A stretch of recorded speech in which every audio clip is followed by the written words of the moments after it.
menyambut. Assalamualaikum warahmatullahi wabarakatuh. Kami dari kelompok 14, saya Fauzan Irawan, NIM 2021-373. Saya Alfiandi Hafiz dengan NIM 2024-423. Jadi pada presentasi kali ini, video presentasi ini, kami berdua akan menjelaskan mengenai implementasi teori iceberg dalam bidang bisnis dan komparasinya terhadap operasi dengan domino efek dari teori yang sudah dibahas dari minggu sebelumnya. Nah, jadi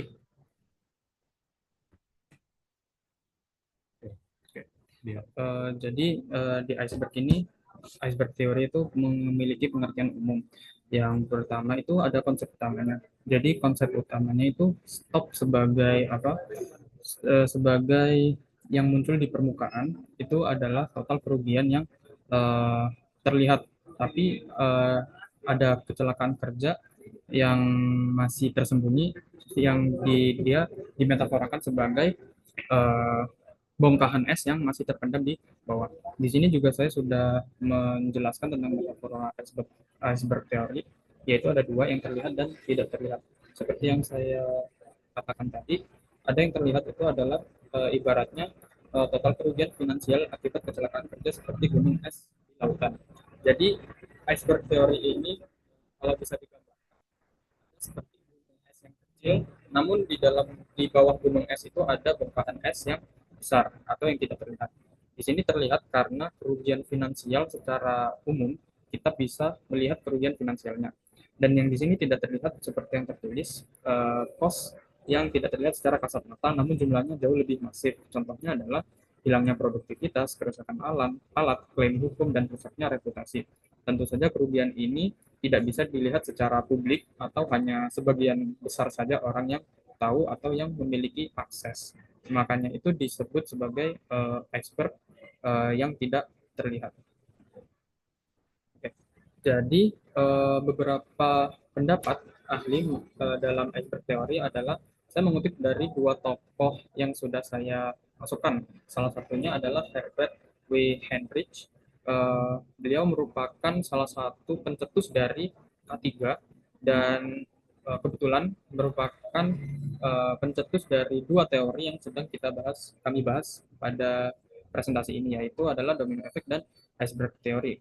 Jadi pada tahun 1931 Herbert W. Enrich memperkirakan bahwa rasio antara biaya langsung dan biaya tidak langsung adalah 1:4, yang berarti setiap $1 dari biaya medis akan menimbulkan biaya yang tersembunyi.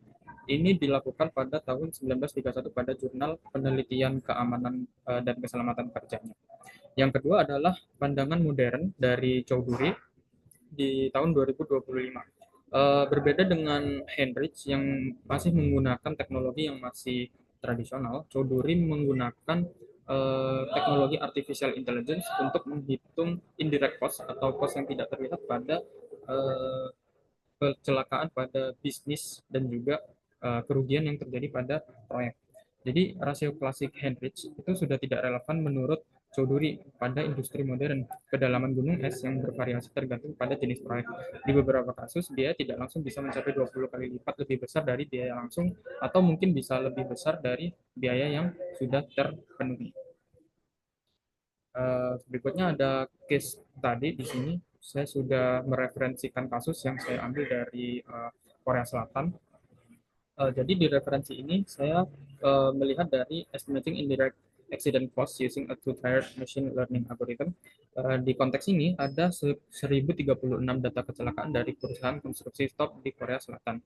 Dan temuan utama saya adalah uh, Korean perusahaan Korea ini, 1036 perusahaan Korea Selatan ini menimbulkan kerugian pada perusahaan-perusahaan mereka sendiri sebanyak $2.600.000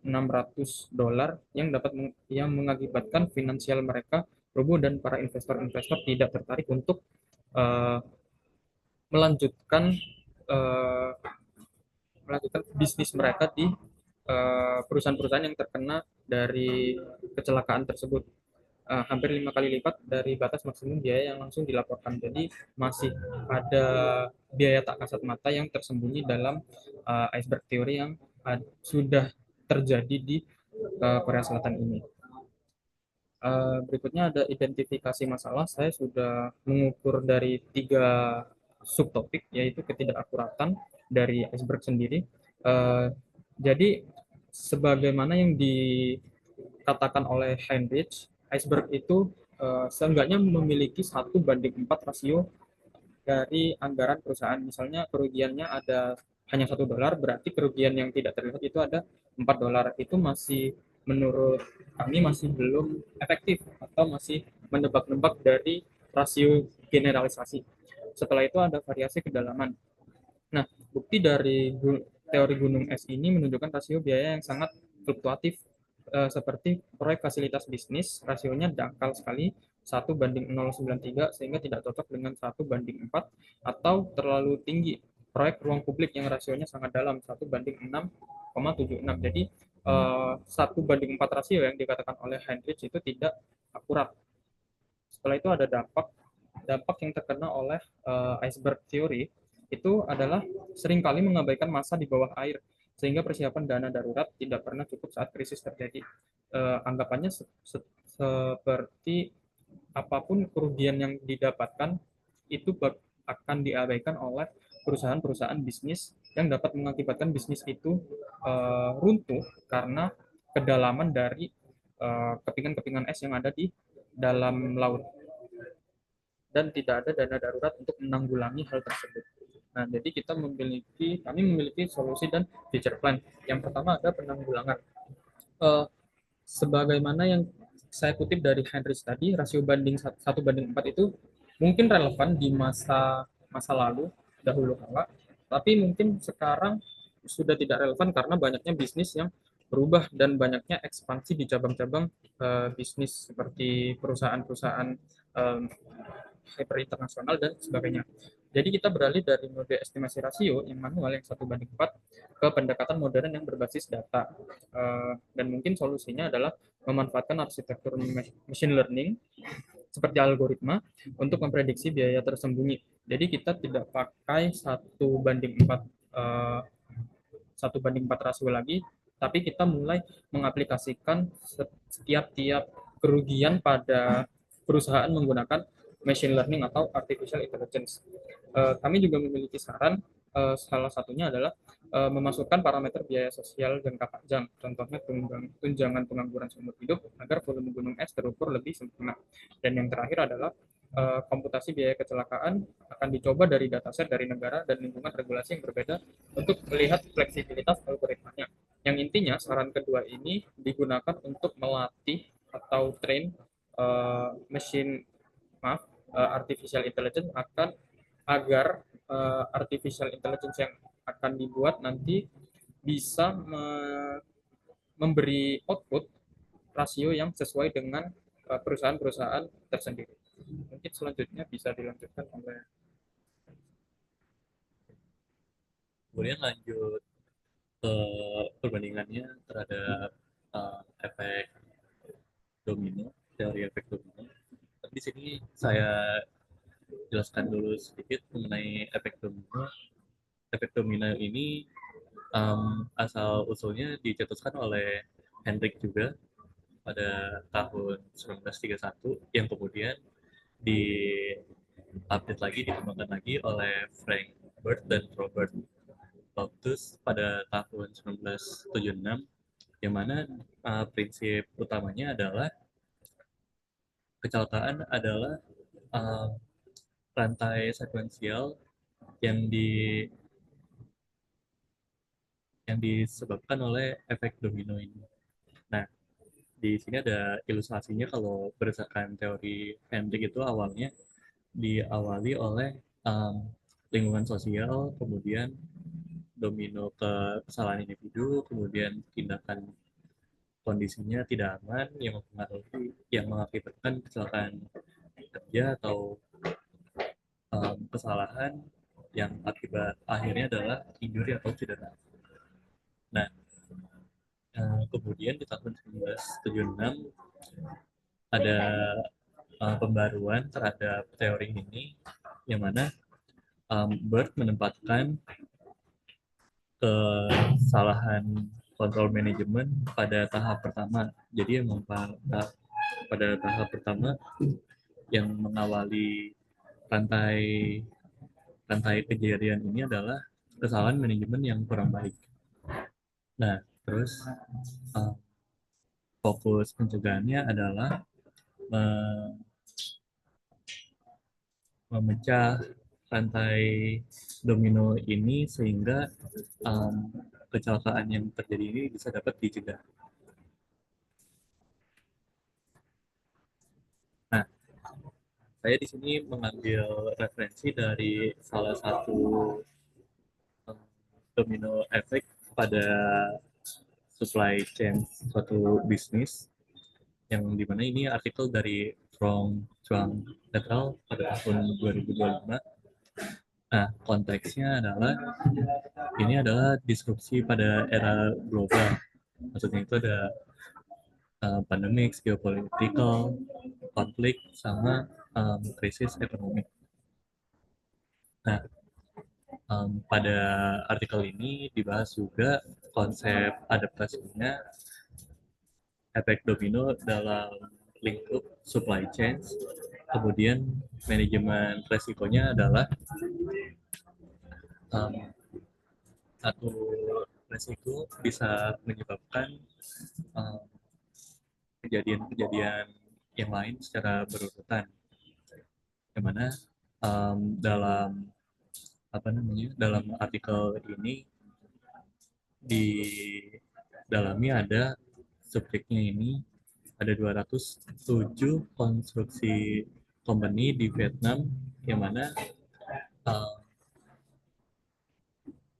66% ini mengalami penurunan performa bisnis dalam supply chain karena efek domino yang kurang baik.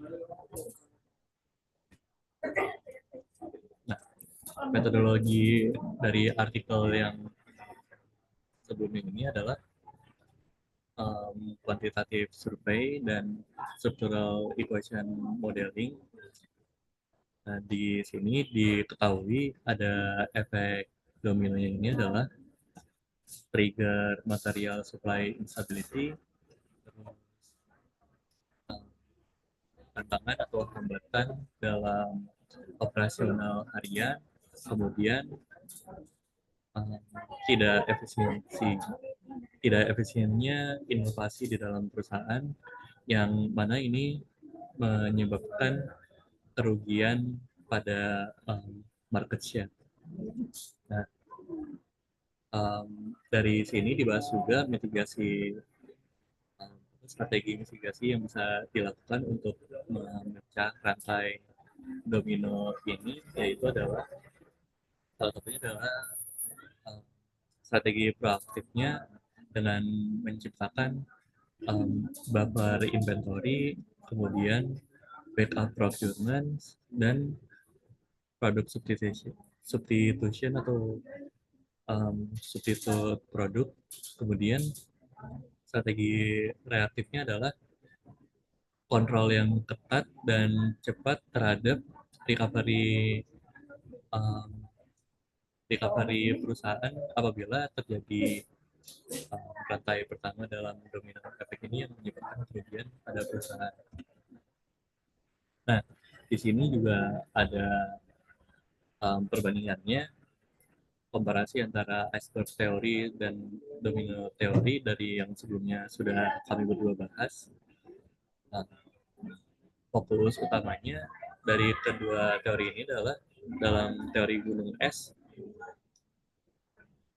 insiden itu memiliki hidden cost. Kalau pada teori domino ini, insiden disebabkan oleh rantai rantai kesalahan. Kemudian pertanyaan utamanya adalah kalau dari aspek teori ini ada berapa banyak kerugian yang bisa kita sadari.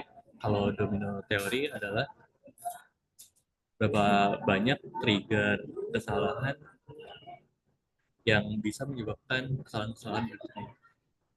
Kemudian time orientasi waktunya. Nah, kalau di iceberg teori ini biasanya disebabkan oleh kejadian-kejadian yang sudah terjadi sebelumnya. Nah, jadi penempatan iceberg teori ini untuk menyadari itu, orientasi waktunya adalah post event. Setelah kejadiannya kita bisa diagnostik dan membuat kalkulasi. Kalau misalkan di teori domino ini orientasi waktunya bisa dari sebelum dan setelah kejadian, yang mana maksudnya adalah bisa membuat prediksi, kemudian nanti bisa membuat langkah pencegahan agar domino efek ini tidak terjadi lagi ke depannya. Kemudian kalau di teori gunung es biasanya satuan analisisnya adalah um, dari financial cost-nya secara material. Kalau domino efek ini biasanya satuan um, analisisnya adalah resiko sama faktor-faktor operasional. Kemudian aplikasinya pada bisnis adalah um, pembaruan atau pembenaran OHS budget perusahaan, kemudian audit financial cost perusahaan. Nah, kalau di domino teori ini aplikasinya bisa diterapkan untuk melakukan risk management, terus keberlanjutan perencanaan. Tapi,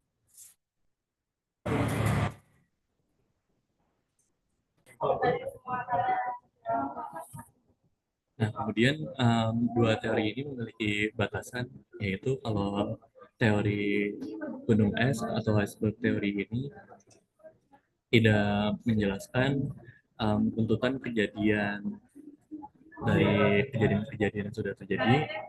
Nah, kalau batasan dari efek domino adalah tidak tidak dapat diukur atau dihitung kerugian dalam bentuk finansial.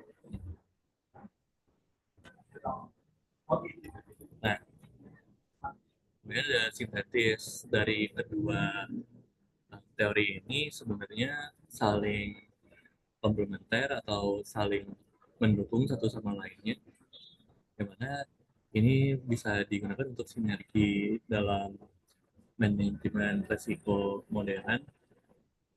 Seperti contohnya bisa menggunakan teori untuk mengidentifikasi titik-titik kelemahan, terus pemetaan resiko-resiko dan pemecahan rantai yang dapat men-trigger resiko yang kemudian di dihubungkan dengan teori iceberg atau teori gunung es untuk mengukur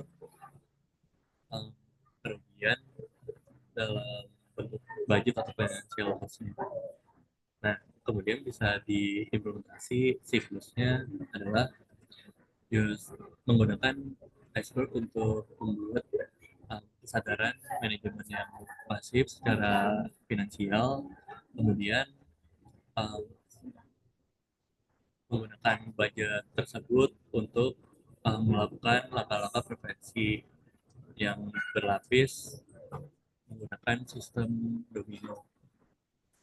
Nah, kemudian biasanya ada kesalahan fatal dalam bisnis, yaitu adalah hanya melihat ujung iceberg yang dapat terlihat aja, tapi nggak melihat apa yang di belakangnya. Kemudian langkah prevensi itu tidak didanai dengan baik, sehingga menghambat penerapan pencegahannya, kemudian um, dapat menyebabkan efek domino ini terjadi atau dimulai tertiga. Nah, kemudian implikasi praktisnya dalam bisnis adalah pencatatan finansial, yang mana ini adalah manajemen perusahaan harus membuat sistem accounting yang baik terhadap indirect cost seperti lost time, investigasi, dan replacement staff.